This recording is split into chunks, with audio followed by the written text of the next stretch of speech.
Six Flags Great Adventure is facing a huge problem. El Toro has been causing major issues for the park, getting into 2 big accidents in just over a year, and it seems the park may never be able to open the coaster again in the same way. But do they even want to fix the problem with El Toro?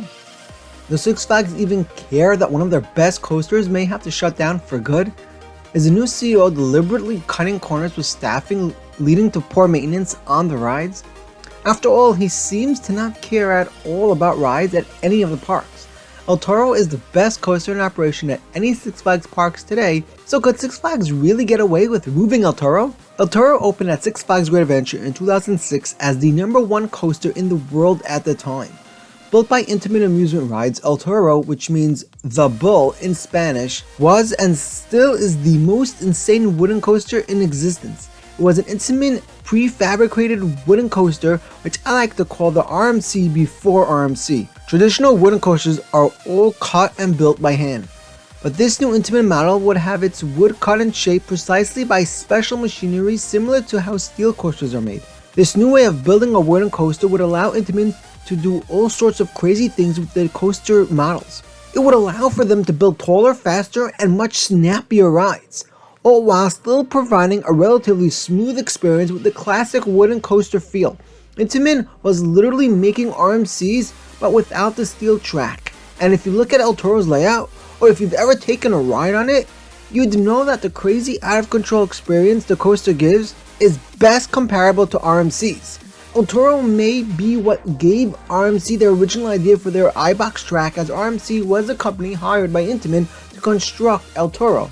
El Toro, being one of the best coasters on earth, would become insanely popular, but being that it was built by Intamin meant the problems the coaster would face would only get worse and worse. The first major accident that the park would face with El Toro was in August of 2013, just 7 years after the coaster first opened.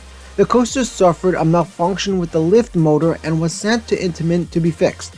The coaster reopened just a few weeks later, and the incident was overlooked as nothing major, but in classic Intamin style, the problems would only grow bigger as time went on. A little over a year ago, towards the end of June 2021, a train partially derailed, causing a disastrous amount of damage to the ride. Thankfully, no one was hurt, but the back car's wheels that were supposed to be under the track were riding on top of the track, causing a ton of damage to the track throughout the coaster's layout.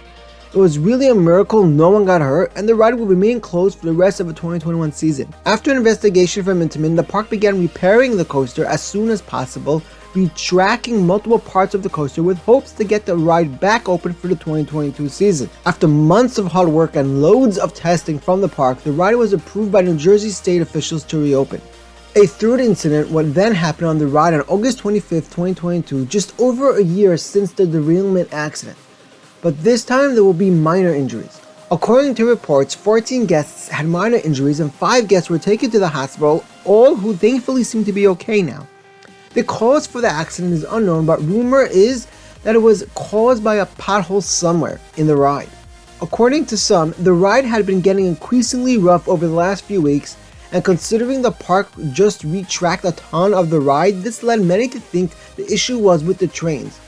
While the exact cause for the accident is unknown at the time I'm making this video, it's safe to assume El Toro won't be reopening right away without some changes. There are a few ways this could go, and sadly I think Six Flags may be about to make the worst decision they've ever made. The first option the park has is to fix the ride up and reopen it without any major changes. While this might be what many of us want, safety is the #1 priority, and if the park can't prove they can keep guests safe on this coaster, they won't be able to open it. If the issue that caused the accident was minor, and Six Flags is able to get the coaster up and running without spending too much money, then that's probably what they'll go for. If the issue with the coaster, however, is more severe, and Six Flags realizes they will need to invest a lot of money into the coaster to get it back up and running safely, there's a few ways they can go. They can keep with Intamin and fix whatever is necessary to get the ride back up safely, but what's to say there won't be another massive accident later in the future? They just spent a ton of money fixing up the rides and retracking the sections that were damaged in the derailment accident, yet somehow another accident happened only a year later. That's what leads to the next option. The park can decide to go for some of GCI's Titan track and potentially spend a lot more money fully refurbishing the coaster in the parts that need it and giving the ride many more years of life. This option will cost a lot of money, and it's unknown how it would alter the ride experience. I could see Six Flags going this way if they only put a little bit of Titan track on the coaster. But if it needs a full makeover or even a significant makeover, I'm not sure Six Flags will be willing to shell out the money. Six Flags' CEO seems to not care about opening new rides, and I'm not sure how happy he'd be with the idea of spending more money on an already problematic coaster. This could be cause for a disaster, but I'll get to that in a minute. Another option the park could go for is to call an RMC and make El Toro bigger and longer. RMC can definitely do the job, but with such an elite coaster, it's possible the RMC treatment may be a downgrade. This would also cost a lot of money and would be considered like a brand new coaster, so I doubt the CEO will let this happen. According to rumors I've been hearing, Salim Basul, the CEO of Six Flags, fired Six Flags Great Adventures park president over a disagreement and then went on to cancel the park's insane B&M Giga that was about to be finalized for the 50th anniversary in 2024. I'm going to make a full video on this topic soon, so if you want to know the full story of what happened to the rumored B&M Giga coaster set to come to Great Adventure and why the CEO canceled the most unique Giga coaster to ever be planned, make sure to subscribe to the channel. The final option Six Flags has is what sadly I think is the most likely: removing El Toro. This option makes absolutely no sense.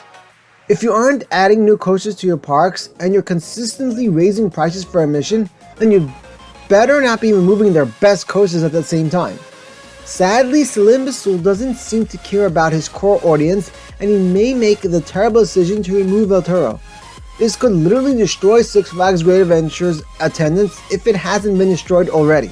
There's one thing that makes this whole situation even worse. Salim Basul has been cutting corners ever since he became CEO, and most recently fired 25% of Six Flags' workers. If this accident was caused by a lack of proper maintenance on the coaster due to him firing staff, then he's really got to go. It's one thing to not add new ones, but it's a whole nother thing to cut corners on the safety of existing rides that guests ride at your parks. I think Salim has some very good ideas and visions for Six Flags, but there are a few key areas where he has no idea what he's talking about, and that could send Six Flags into a downward spiral. But that's a topic for another video. I really don't think Six Flags will be able to get away with removing El Toro. That will be like if Cedar Point removed Steel Vengeance. I think removing El Toro is a terrible decision, and I hope the chain is willing to invest the necessary time and resources to do their best to get as much of El Toro back as possible. The future of the Six Flags chain is very uncertain as is, and some of the parks have already been seen with barely any lines on their best coasters. If you visit any other parks in the world though, parks that actually have CEOs that care about their customers, then you know waiting in line at a theme park is super annoying. That's exactly why I made a video of some crazy tips you can use to skip the lines and cut down on some of the longest wait times in the world. Click here to watch my video because spending a few minutes now may very well save you hours in line.